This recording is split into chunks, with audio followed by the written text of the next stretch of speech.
Une nouvelle émission sur Guérit TV Monde, le leader des Web TV. Tour d'horizon. Tour d'horizon, c'est du lundi au vendredi à partir de 21 h. Découvrez des rubriques telles que le bulletin d'information, l'invité du jour, la chronique du jour, le forum de discussion, la vidéo du jour et d'autres rubriques très intéressantes. Prenez le rendez-vous. Nous sommes encore là ce vendredi pour vous servir votre émission préférée, Les Grandes Contradictions. Et nous sommes bien évidemment vendredi 4 février 2022. Achille Osso, bonsoir. Bonsoir Thamsdine Badaro, bonsoir à tous les amis de l'émission Les Grandes Contradictions. Joyeux anniversaire madame. Oh, merci. Puisque si la maison, s'il n'y a pas la paix à la maison, vous ne pouvez pas être ici chaque vendredi. Exactement. Voilà, joyeux anniversaire pour avoir pensé à madame Osso alors. Merci. Gassoua Diamansi. Bonsoir Thamsdine Badaro. Bonsoir à ceux qui nous suivent et joyeux anniversaire à madame. Et j'espère qu'après ici, ça va continuer. C'est très sûr. J'espère que madame Adjamoussi aussi ne célèbre pas son anniversaire aujourd'hui. Rassurez-vous. Gaspard Adjamoussi, Achille Osso, le premier sujet. À présent, des Béninois ont été arrêtés à l'aéroport Félix Houphouët-Boigny. Nous sommes bien sûr en Côte d'Ivoire par la douane. En possession de 2 millions d'euros, je dis bien 2 millions d'euros et 84 kilos d'or. Gaspard Diamoussi. Oui, vous avez dit nous sommes bel et bien en Côte d'Ivoire, mais non, nous sommes au Bénin. Parlant de l'aéroport Félix Houphouët-Boigny. Oui, parce que l'argent en question et les kilos d'or sont partis de Cotonou avant d'atterrir à Abidjan. Et fort heureusement, c'est à Abidjan que ce trafic-là a été mis à nu. Malheureusement, cela n'a pas été le cas ici chez nous au Bénin. Et c'est ça qui étonne justement parce que avec tout le dispositif anticorruption mis en place, avec la crainte désormais qu'inspire le pouvoir de la rupture par rapport à ces genres de... À la criette surtout d'abord. Oui, la peur qu'inspire une structure comme la criette et tout le dispositif mis en place, il y a encore des courageux dans ce pays-là pour s'adonner à ces genres de trafic, à ces genres d'opérations. Et je crois que c'est assez dommage. C'est pour ça que la dernière fois, je crois que ce n'est pas la dernière fois, ce n'est pas le vendredi dernier, au cours d'une émission ici, on a dit oui, et c'est vrai, il y a rupture, c'est vrai qu'on tape du poing sur la table, c'est vrai qu'on sanctionne, mais que les gens sont têtus. Et c'est le constat que nous faisons encore une fois, que certains Béninois sont têtus. J'espère tout simplement qu'ils ne sont pas protégés. Parce que si ceux qui peuvent oser encore faire ce genre de choses dans ce Bénin d'aujourd'hui, c'est à croire que ceux-là doivent avoir quelqu'un d'assez fort ou d'assez puissant qui les soutienne. Gaspard Diamansi, est-ce qu'on peut faire passer ce colis-là en quittant à Cotonou, à l'aéroport de Cotonou, avec ce dispositif-là? Vous ne voyez pas qu'il y a quelque chose qui ne va pas? Non, il y a quelque chose qui ne va pas, d'autant plus que des gens ont été interpellés déjà au niveau de l'aéroport international de Cotonou, notamment des douaniers et paraîtrait certains complices. C'est vrai qu'on ne peut pas préjuger de l'implication d'ores et déjà de ces personnes dans ce trafic-là. Mais ce qui est sûr, ce trafic-là, enfin, ce que nous avons constaté là ne peut pas traverser l'aéroport international de Cotonou sans une certaine complicité. Maintenant, quel est le degré de complicité de ceux qui ont été arrêtés et en détention pour l'instant? On ne peut rien savoir. Et pourquoi ce n'est pas ici et que c'est à Abidjan que cela a été? Et je suis sûr que ce n'est pas la première fois. Donc il faut forcément qu'il y ait un peu plus de vigilance au niveau de nos aéroports parce que les gens sont têtus, comme j'ai dit. Et cette fois-ci, c'est le trafic de devises, trafic d'or qu'on a constaté, mais ça peut être... C'est l'ordre de paiement ou bien c'est... Je n'en sais rien. Mais il faut 84 kg d'or, c'est beaucoup ça. Quand même beaucoup. vous avez parlé de dollars, de 2 millions d'euros. Il y a également de livres, il y a également une autre monnaie, donc c'est beaucoup de devises, c'est au moins deux devises, il y a le livre sterling, il y a le dollar et il y a les kilogrammes d'or, et pour le tout, pour plusieurs milliards de francs CFA qui traversaient allègrement notre pays et qui transitaient par la Côte d'Ivoire pour aller vers d'autres destinations. Je crois que c'est suffisamment grave et ces genres d'actes doivent être, je crois, découragés. Et encore une fois, je le dis, j'espère qu'il n'y a pas une complicité replacée pour aider ces gens de trafic. Parce que je le dis encore une fois, dans le Bénin d'aujourd'hui, c'est surprenant que des gens qui n'ont aucun soutien, qui ne sont protégés par personne, puissent s'adonner à un tel trafic. À Chiloso, on parle de 2 millions d'euros. Oui. Et 84 kilos d'or. Vraiment. Et je crois que, comme vous l'avez déjà fait constater, Gaspard, à votre suite, c'est surprenant. C'est surprenant et cela devrait inspirer. Et c'est une question comme celle-ci que je m'avais posée tout de suite. Mais d'où détiennent-ils ces trois trafiquants qui ont été interpellés? En fait, 2 ont été interpellés. Il y a un qui a pu s'évader. D'où détiennent-ils cette quantité d'argent et cette quantité d'or? D'où détiennent-ils cela? C'est ça la question que je me pose depuis. Et par rapport à ça, je crois qu'un certain nombre de responsables devraient réagir dans le dossier pour nous aider à trouver donc peut-être de solutions à ces questions que nous nous posons. Parce que depuis que le ministre de l'Intérieur, que le ministre de l'Économie et des Finances, qu'on appelle le DG Douane, où ces responsables-là ne viennent pas devant l'opinion pour quand même essayer de nous dire un certain nombre de choses par rapport à ce dossier aussi lourd et aussi sensible, surtout dans un pays où on fait de la lutte, désormais de la lutte contre la corruption, un cheval de bataille, et avec, comme vous l'avez dit tout à l'heure, tout le dispositif et tout le sacrifice, tout l'investissement que nous avons vu le régime de la rupture donc faire pour la lutte contre la corruption, pour lutter contre l'évasion fiscale et pour lutter contre le blanchiment d'argent. Et je crois qu'il est important donc qu'on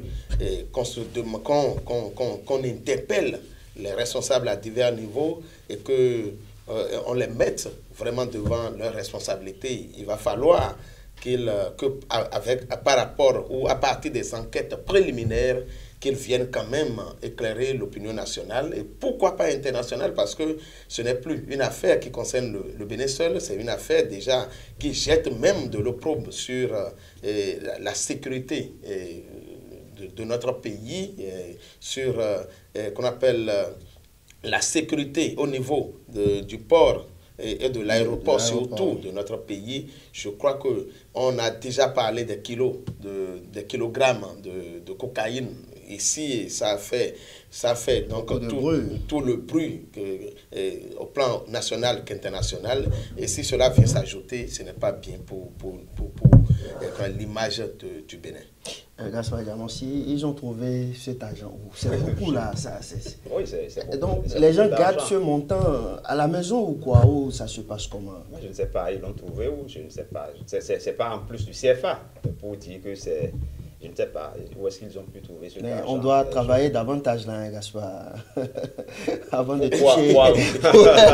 Non, rien de plus que ceux-là ont travaillé pour l'avoir. Je ne suis pas sûr que ce soit... je ne suis pas sûr que ce soit le fruit. Si c'était le fruit de leur labeur, cet argent-là serait dans une banque tranquillement quelque part dans ce pays ou autrement, ou bien ça n'aurait pas fait l'objet du trafic, ça pouvait sortir tranquillement du pays par le biais d'une opération. La voie, une opération légale et bancaire. Je ne suis pas sûr que cela soit le fruit du travail, enfin, d'un travail honnête, comme je le dis. De toutes les façons, depuis quelques jours, enfin, depuis que cette affaire-là a été révélée, je note comme un silence de plomb. Il faut quand même que les gens sortent pour nous expliquer ce qu'il en est. Tout au moins, qu'on nous explique comment est-ce que cela a pu passer par l'aéroport de Cotonou. Parce que des arrestations sont opérées. C'est sûr qu'il y a déjà quelques éléments de réponse par rapport au questionnement de l'opinion, parce que dans l'opinion, il y a beaucoup de polémiques, beaucoup de points de vue qui sont évoqués, beaucoup d'analyses qui sont effectuées. Donc, il est important que quelqu'un vienne nous dire quelque chose. Mais là où moi, je suis rassuré, à moins qu'il y ait une grande complicité entre deux États, il y a au moins, au niveau de la Côte d'Ivoire, où des arrestations ont été opérées, Et si la lumière ne vient pas de chez nous, j'espère tout au moins qu'avec le temps, avec les interrogations, avec les enquêtes, que nous aurons un peu plus de lumière de la partie ivoirienne. Mais vous savez aujourd'hui qu'il n'est plus possible d'avoir une certaine quantité d'argent ou d'avoir sur vos comptes en banque. Il n'est plus possible. Donc je crois que l'argent là ne vient pas certainement d'une banque installée sur le territoire national. Je crois que c'est peut-être de l'argent sorti des maisons, je ne sais pas comment ils ont pu garder cela tout le temps par devers eux, ou bien certainement, comme on le soupçonnait, il y a peut-être quelqu'un quelque part qui a trouvé donc cette manie de contourner le dispositif sécuritaire, de contourner le système de surveillance et donc peut-être donc de faire traverser cet argent-là pour cette destination qui a été annoncée. Ce qui est sûr, nous avons vu tout l'effort que le gouvernement fait à lutter contre la corruption et le blanchiment d'argent. Je crois que aujourd'hui, le dispositif mis en place a été sérieusement éprouvé. Je crois que ce dispositif a été testé et ce qui vient de se passer montre certainement qu'il y a encore assez d'efforts à faire pour que le gouvernement arrive à obtenir qu'on appelle les résultats escomptés. Je voudrais juste ajouter quelque chose. Tout à l'heure, en assemblée, dit que des gens ont été arrêtés, on a parlé de complicité. Et bon, notamment, je crois que les responsables de la douane de l'aéroport ont été... Des colonels ont été interpellés. Et je ne voudrais pas forcément dire que c'est parce qu'ils sont complices. Ça peut être dû juste à leur responsabilité par rapport au poste qu'ils occupent. Donc, je ne voudrais pas que les gens pensent que nous avons dit qu'ils sont coupables. C'est la précision que je voudrais juste apporter. Ce qui m'étonne aussi, Gaspard Gamon, c'est comment les gens arrivent à garder cette quantité de montant à la maison. Moi, quand j'ai 1 million ou 500 000, je n'arrive pas à dormir par exemple. Ça, c'est vous, ça c'est vous, parce que vous n'avez certainement pas de gros chiens, ou bien vous n'avez pas une grille de sécurité, vous n'avez pas une caméra de sécurité, vous n'avez pas des vigiles. Chez vous, ceux-là, s'ils en arrivent à avoir ces genres de montants et qu'ils circulent déjà depuis leur domicile, si c'était à leur domicile, à travers la ville pour aller jusqu'à l'aéroport et voyager avec, soyez sûr que c'est des gens qui ne sont pas des personnes lambda comme nous et que c'est des gens qui bénéficient tout au moins dans leur vie courante d'une certaine protection qui leur permet de vaquer avec autant d'argent. Mais ça ne devrait pas vous étonner parce que nous voyons à la BAB et au nez de tout le monde, nous voyons installés au bord de nos voies des bonnes dames et des messieurs qui ont sur eux d'importantes sommes d'argent, de bonnes quantités d'argent et qui les échangent au vu au su de tous. Et donc, je crois qu'à partir de là, on peut se dire qu'il y en a quand même dans ce pays-là qui arrivent à garder pas de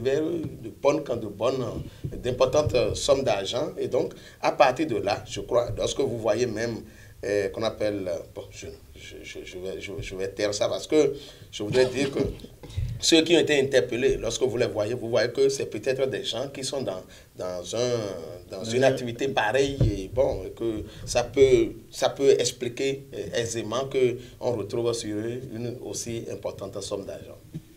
Le deuxième sujet, ce qui est sûr, on va y revenir certainement dans les jours à venir. Le deuxième sujet à présent, un autre sujet très sensible d'ailleurs, les agissements d'une secte religieuse du nom de Azaël ont occasionné 8 morts, dont 2 policiers dans la localité de Monkpa, commune de Saval, à Chiloussou. Un événement malheureux. Oui, événement malheureux et je dirais même un de plus. Parce que les extrémismes religieux, ce n'est pas pour la première fois que nous vivons cela au Bénin. Et je crois que par le passé déjà à Abomey, on avait vécu la chose avec une autre secte, ou je ne sais pas, une autre église. Dont, Dieu de Banamé, il faut avoir le courage de le dire, puisque ce n'est pas caché. C'est Dieu de Banamé, vous l'appelez. Ou bien notre Dieu du Bénin. En tout cas, donc nous constatons malheureusement que ces actes de violence basés sur le fanatisme et l'extrémisme religieux se multiplient dans notre pays. Et je voudrais donc que je voudrais mettre le ministère de l'Intérieur et de la Sécurité publique devant sa responsabilité dans un pareil dossier. Parce qu'en fait, ici, il fallait se demander comment on arrive à autoriser les gens à exercer. Il paraît qu'il est là, ça fait au moins 6 voire 7 ans, et que ce n'est pas pour la première fois qu'on aurait dénoncé des actes de violence qu'il aurait opéré avec ses fidèles. Mais bon, le commissariat de la région aurait fait sourd d'oreille ou aurait fermé les yeux sur ces actes-là jusqu'à ce que, donc, aujourd'hui, il mobilise assez de fidèles et qu'il arrive, donc, à agir. Malheureusement, il y a eu des pertes en vies humaines et c'est ce qu'on devait déplorer et peut-être ce qu'on devait avertir parce qu'il faut anticiper sur les choses. Comment les gens arrivent du jour au lendemain à se faire pasteur? On se lève un jour, on vient s'installer, on trouve un lopin de terre, on installe un haut-parleur, on commence à crier, on dit qu'on a eu la révélation de Dieu. Mais je crois qu'il faut qu'on appelle par rapport à ce dossier-là, que le ministère de l'Intérieur commence donc et ce n'est pas l'ignorance même du peuple. Est-ce que ce n'est pas l'ignorance du peuple? L'ignorance du peuple, oui, mais vous savez, nous avons un peuple à 81%, ou peut-être, si je ne veux pas trop exagérer, tout au moins à 60% analphabètes.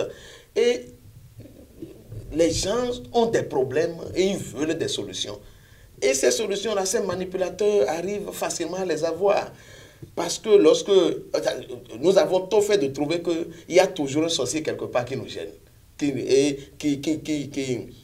qui piétine nos intérêts.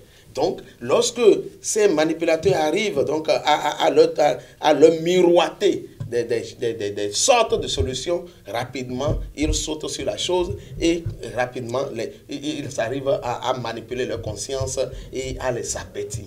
Donc, c'est cet abêtissement qui conduit à ces agitations que nous constatons par la suite. Je crois qu'il faut que vraiment on anticipe sur les choses et qu'on empêche que ces gens donc, d'actes continuent dans notre pays. Gaspard Diamossi, un acte à décourager?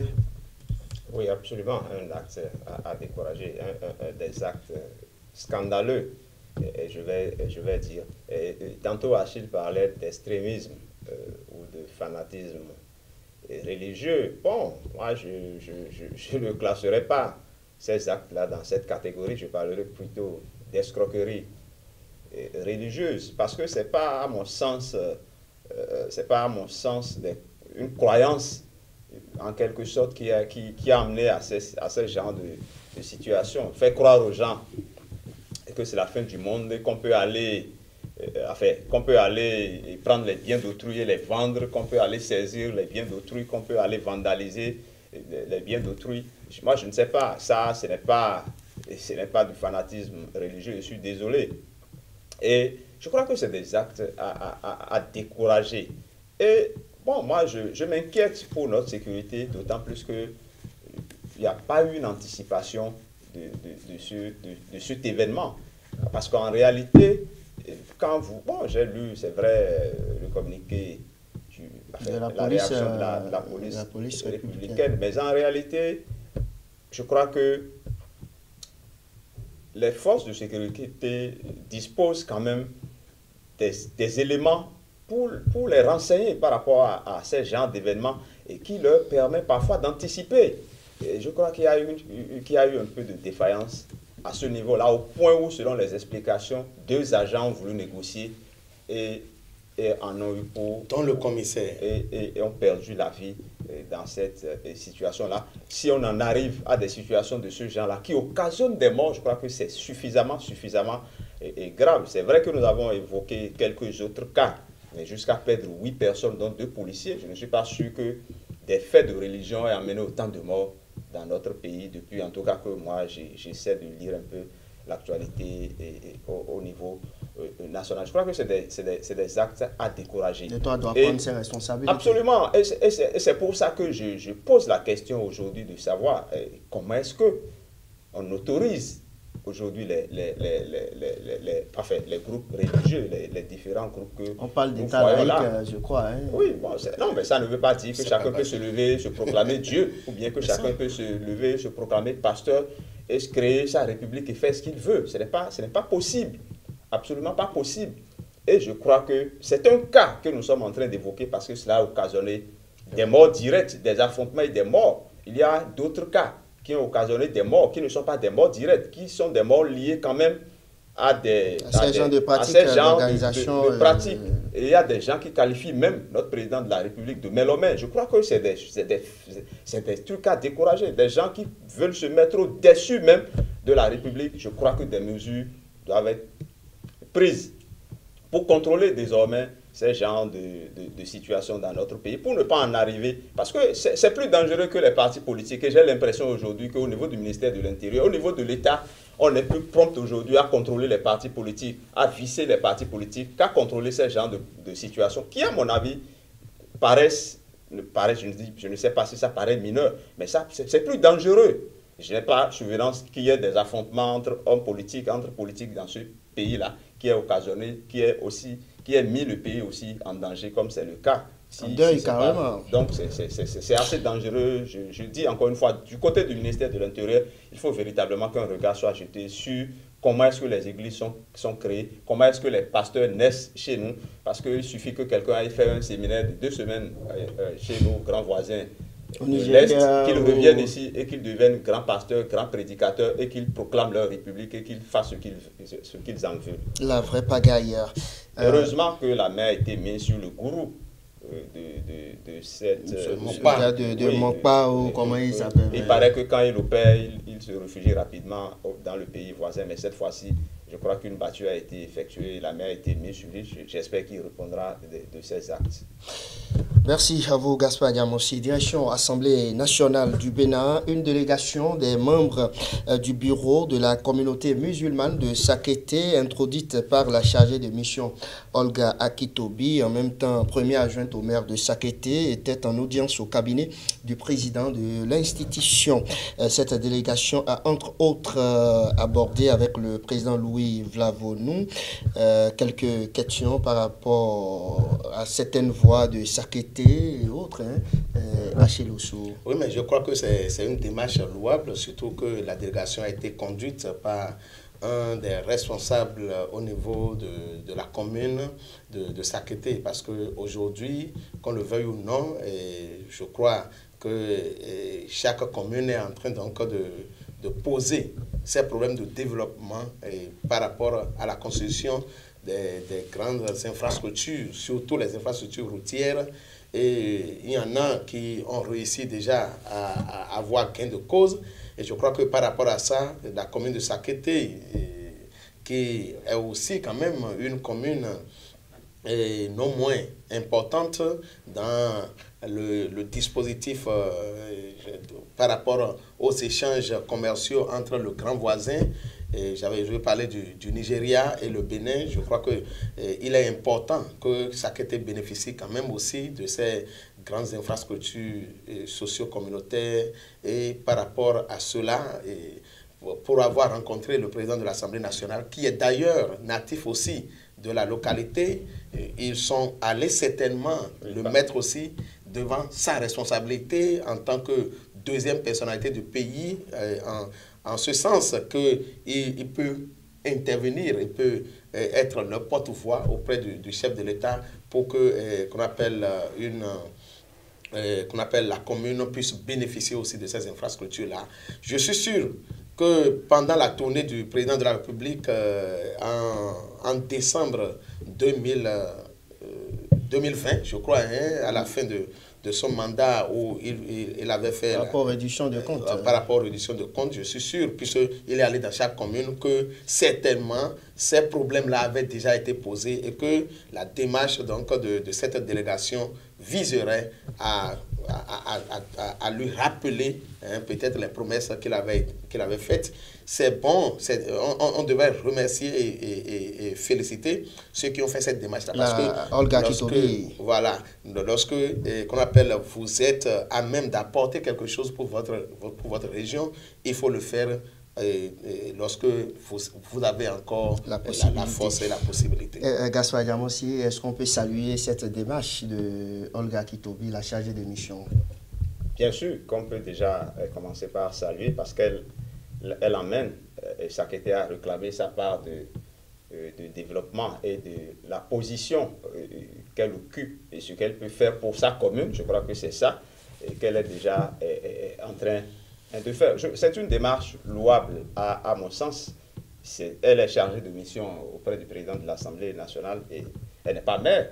Je n'ai pas souvenance. Première adjointe au maire de Sakété. Oui, bon, une telle initiative devait quand même émaner de la première autorité de la commune. Si c'est elle qui fait ça, je crois que c'est déjà une bonne chose. Et c'est intéressant aussi que, comme je l'ai dit tantôt, que la commune réclame sa part de développement. Parce qu'entre autres sujets, les gens ont abordé du concret par rapport à ce qui peut permettre à la ville de se développer en évoquant, par exemple, que Sakété veut l'asfaltage de certaines voies qui ont été nommément citées.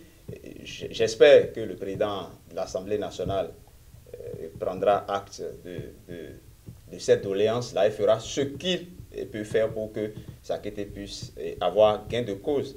Et j'espère également que la chargée de mission ne s'arrêtera pas en si bon chemin et qu'elle poursuivra le pèlerinage, le lobbying au niveau également directement du gouvernement. Pourquoi pas du ministre des Travaux publics, pourquoi pas du président de la République afin que Sakété ait gain de cause. De toutes les façons, on peut déjà lui tirer chapeau que de sa petite position-là, qu'elle fasse ce qu'elle fait pour Sakété. Je crois que les fils de Sakété doivent lui en savoir gré au moment du porteur. Pourquoi pas? Vous dites les fils de Sakété, vous me regardez. Les fils et filles. Non, là, c'est une impression que vous avez. Et tout à l'heure, Achille a dit que le président de l'Assemblée nationale... il est différent. Bon, il est du plateau, il est de la région. Il est de la région, il est de Sakété. Les gens vont croire que c'est de Sakété. C'est tout près de Sakété. Je crois qu'il tire une partie de son électorat de Sakété. Où il est de la 21e circonscription électorale. En tant que tel...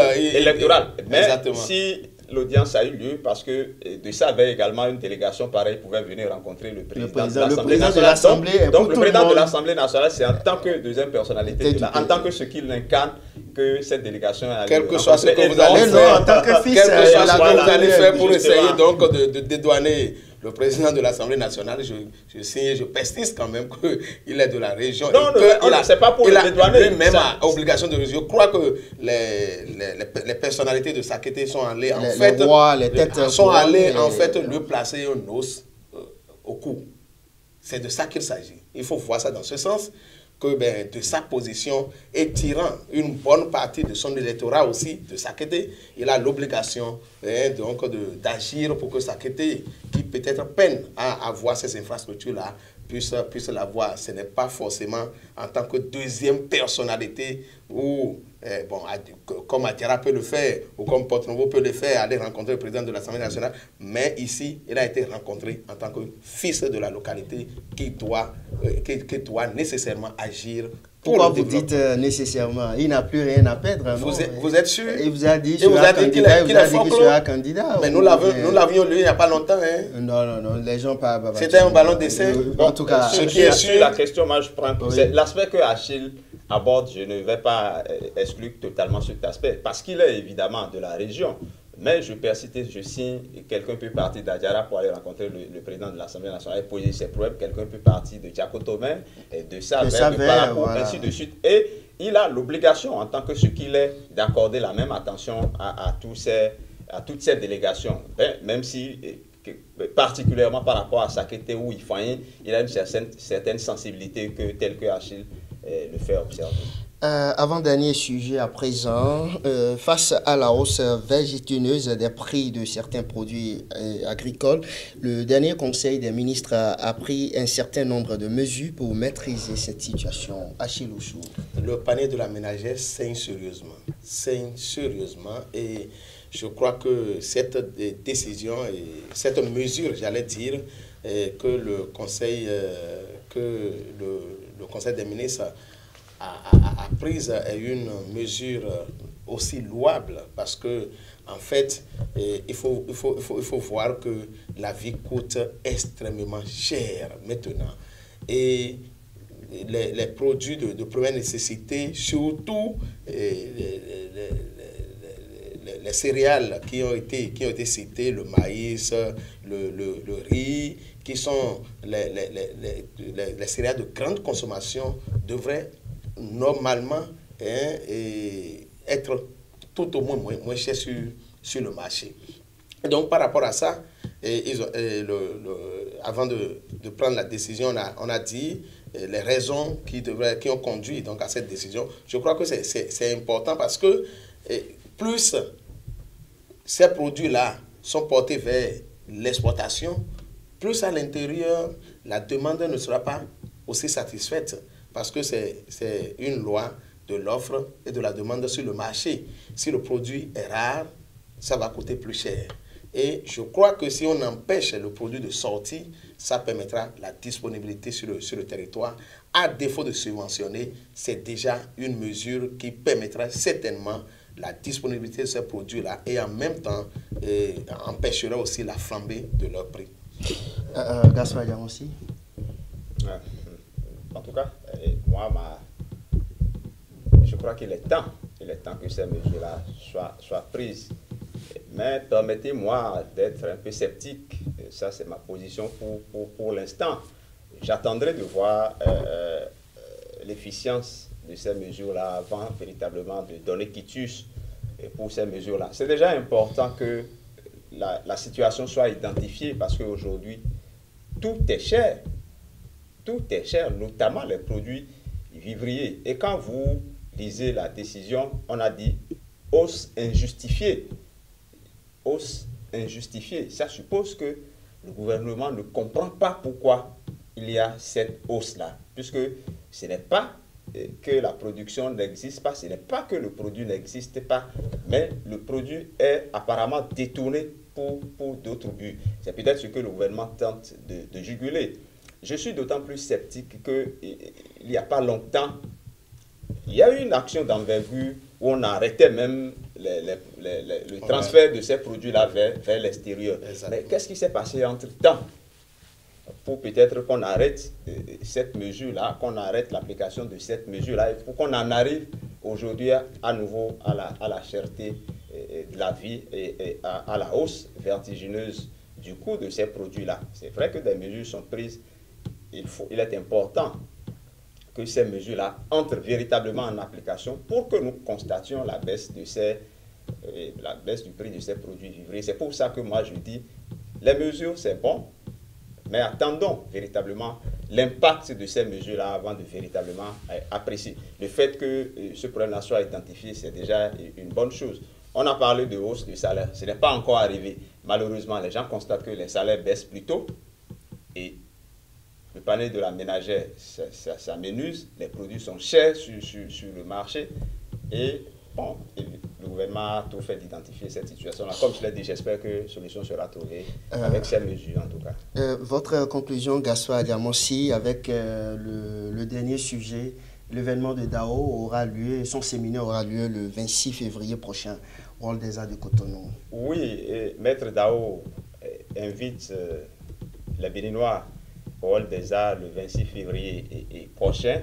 Et son objectif, c'est de beaucoup travailler davantage sur les couples, pas en difficulté, mais pas aussi en difficulté, c'est de donner les astuces, les éléments, un certain nombre de comportements à adopter par les couples pour que les couples perdus, parce qu'aujourd'hui le constat qui est fait est que les couples, dès qu'elles se constituent, se déconstituent assez rapidement, les couples explosent, tout ça là. Donc, il propose aux Béninois, comme il a l'habitude de le faire sur plusieurs sujets, d'essayer d'aider à raffermir les couples.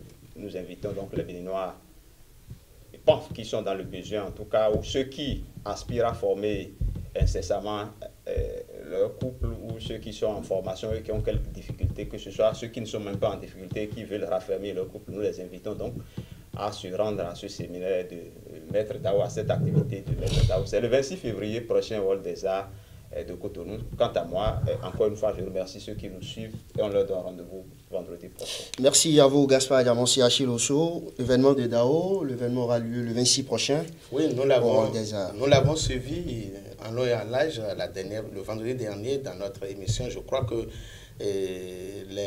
nos amis internautes ont pris le temps donc d'écouter ces explications.